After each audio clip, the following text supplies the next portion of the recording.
And now, Lord Starfish's epic tale of epic proportions. Kasumi's epic quest. A My Little Pony and Minecraft crossover. Chapter 2. Adventure Under the Earth, Colono. It sure is dark in here, Kiyoshi said. Don't worry, let me just grab a torch from my bag, Kasumi said and reached into her bag. But she did not get anything out of it.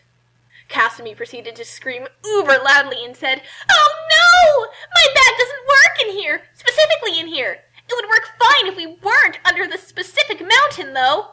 "Then why don't you just go outside, take out a torch there, and then come back inside?" Kiyoshi stupidly asked. "I mean, clearly stuff that you pulled out of your bag doesn't just vanish in here. If it did, me and Steve would be back home now." "I can't do that! The door has been shut! Touch that door, and you'll be simultaneously electrocuted, fatally poisoned, burned, and turned into a sock!" Kasumi said, using her flawless logic. Trademark. Kiyoshi said, and walked over to the door and tried to open it. Then, just as Kasumi had reasonably pointed out, he got electrocuted, poisoned, burned, and then transformed into a sock! Thankfully, socks are immune to poison, so he didn't die. "Told you so," Kasumi said, and picked up the Kiyoshi sock, and put him into her now completely ordinary bag. Steve said. "What is it?" Kasumi asked. "I did bring a bunch of sticks and coal. I could always make some torches," he said. "Oh, nice! Why didn't you say so earlier?" Kasumi said as Steve crafted 3 stacks of torches. Kasumi and Steve wandered through the cave, with Steve helpfully illuminating the place with his torches. Before long, they came to a chasm too wide for them to jump across. "Curses. If only this cave was a little blockier, I could mine out the stone to make a bridge," Steve said. Sadly, his pickaxe did not work on smooth, non-cubic surfaces, and so he was at a loss as to how they could get across. Kasumi was also at a loss because she still couldn't use her bag. "This is not good. We have to get out from under the mountain, so that I can get out an antidote for Kiyoshi. He may have been depoisoned by getting turned into a sock, but he's still got some really bad burns," Kasumi said, looking at the heavily charred Kiyoshi sock. Said the Kiyoshi sock, which was "I hate you" in Sockish. "Wait, I have a brilliant idea," Kasumi said. "Let's throw Kiyoshi over to the other side of the chasm, and have him look for a way to get us over," said the Kiyoshi sock, which was, "How do you expect me to do anything there? I'm a sock," in Sockish. "Oh, nonsense. You might be a sock, but you can still move around," Kasumi said with flawless logic. Trademark. Said the Kiyoshi sock, "But since I already told you what that means 4 lines ago, clearly I don't need to repeat myself." And so Kasumi threw the Kiyoshi sock over the chasm, and he started crawling around like a worm until he accidentally stumbled across a button labeled Bridge. He pushed it, and a bridge appeared, allowing Kasumi and Steve to cross. Later, the trio were resting up because they had been walking non-stop for so long. "So, Kasumi, your dad, didn't he used to live in some other country?" Steve asked. "Yeah.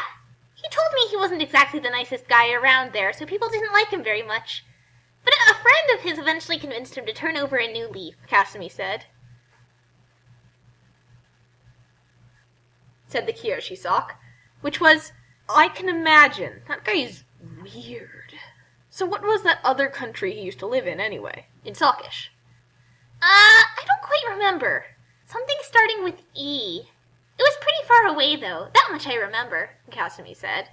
"And then he moved to Boardville and became the mayor through completely conventional and legal and not at all questionable means before marrying your conveniently absent mother, and the rest is history," said Steve, providing a bunch of extra background info that was completely unnecessary to our heroes as they all knew this stuff, but Kasumi had previously said with flawless logic, trademark, that if they ever got into such a conversation as this, they had to give as much background detail as possible.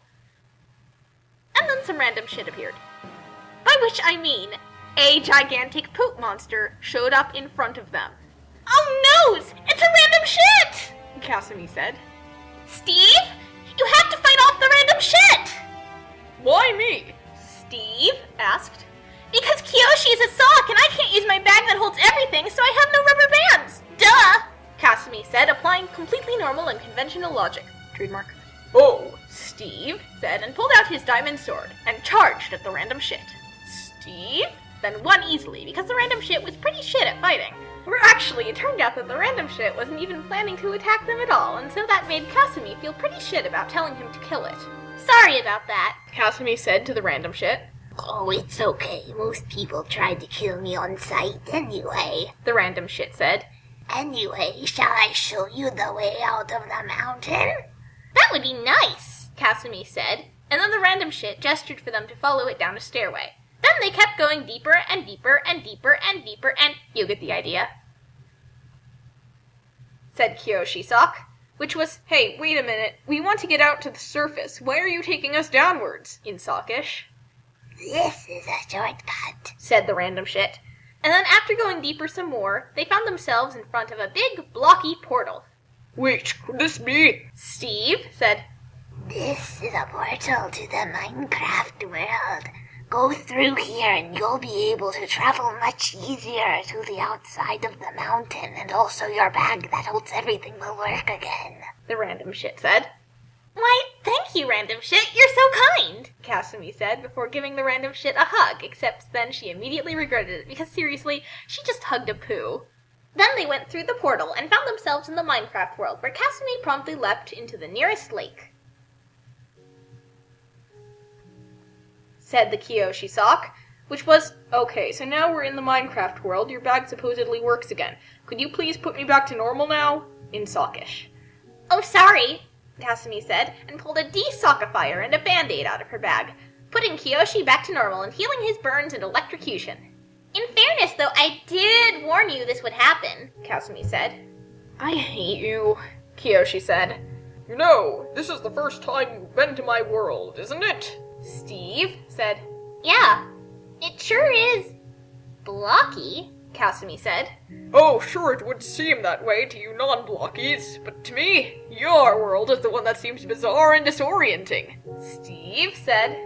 Why do you even attend school in the human world anyway? Kiyoshi said. Well, do you see any houses or schools or stores or anything around here? Steve said, looking around at the massive desert they were standing in. There was but one small dirt hut visible off in the distance, which they figured must be Steve's house. So, how are we gonna get back to our world? Kiyoshi asked. Well, obviously, we just have to build another portal that will take us back once we've traveled far enough that we'll no longer be under the mountain once we come out on the other side. Duh! Kasumi said, and so they started walking towards the Minecraft world equivalent of where the opposite end of the mountain would be. And Kasumi pulled a device out of her bag that showed where they would appear if they made a portal at any given location. 5 hours later, they were still walking, and the sun had risen and set 15 times because Minecraft days are very short, and also they were still in the desert, so they were kinda exhausted. Kasumi had taken some water bottles and some sun lotion out of her bag to keep them from being too miserable, but even then, the journey was starting to get somewhat taxing, especially with all the zombies and skeletons they had to fight every time the sun went down. Kasumi had pulled out another cat and named it Cat Number 2, so they were safe from creepers. Ugh, this is agony, Kiyoshi said. Are we still under the mountain? Hang on, let me check, Kasumi said, and took another look at her equivalent location seeker. Yes, we are. After a few minutes of just glaring at Kasumi, with an expression that seemed to indicate that he felt a very strong urge to ditch her and go start a new life as a farmer in Minecraft world, Kiyoshi was struck by a case of flawless logic, trademark. Hey, why don't you just pull some horses out of your bag and then we could ride through the desert to arrive faster, he said. I suppose I could. But hey, only I am allowed to use flawless logic, trademark. Didn't you see the trademark sign? Kasumi said. You know what? I'm gonna let you go without making you pay royalties this time, but I demand an apology for infringing upon my trademarks. Kiyoshi cast her an "are you fucking kidding me" kind of look. But before he even got a chance to say anything, a blocky Minecraft version of a ring wraith from the Lord of the Rings swooped out of the sky and kidnapped Kasumi. Eek! It's a Minecraft ring wraith! Kasumi screamed uber loudly, while being carried into the sky by the dragon-riding ring wraith. Her bag that holds everything conveniently fell off her shoulder and landed on the sand blocks in front of Kiyoshi and Steve. What will we do? Without Kasumi's flawless logic to guide us, how will we proceed? Steve panicked. Kiyoshi cast him the same "are you fucking kidding me" kind of look he cast Kasumi earlier, before pulling a stronger, faster, more accurate bow and arrows of light out of the bag. He then took aim at the ring wraith, fired, and missed. Damn it, if only there was a way for us to get homing arrows of light instead. Steve said. Then Kiyoshi, not even bothering with pointing out the stupidity of that sentence, pulled homing arrows of light out of the bag and fired those towards the ring wraith. Sadly, the ring wraith's dragon could fly very fast, and so an epic chase scene ensued where the ring wraith was flying around through the sky with the arrow in hot pursuit, desperately trying to shake it off. It didn't work. The ring wraith was hit by the arrow of light, which kinda hurt, and then he dropped Kasumi, who was now falling from above the clouds. All things considered, her situation could have been better. We've gotta catch her, said Kiyoshi, and pulled a large safety net out of the bag and stationed it at the point Kasumi seemed to be falling towards. No, that won't work very well at all! Kasumi shouted as loudly as she could. Well then what do you want us to do? Kiyoshi shouted back equally loudly. Put a slime block down instead! It will completely negate any damage from the fall! Kasumi further shouted with flawless logic. Trademark. And so they did, and Kasumi hit the slime block and bounced harmlessly into the air a few times until the momentum wore off, and she was able to land on the ground without dying or suffering minor or major injuries. So anyway, horses, she said, and pulled some horses out of her bag. Specifically 2. Kiyoshi might have just saved her life, but she was still annoyed that he stole her shtick and borrowed her bag that holds everything without permission. The douchebag! So he would have to share a horse with Steve. Oh, come on, you mean saving your life wasn't enough to make up for that? Kiyoshi said. No. Flawless logic. Trademark.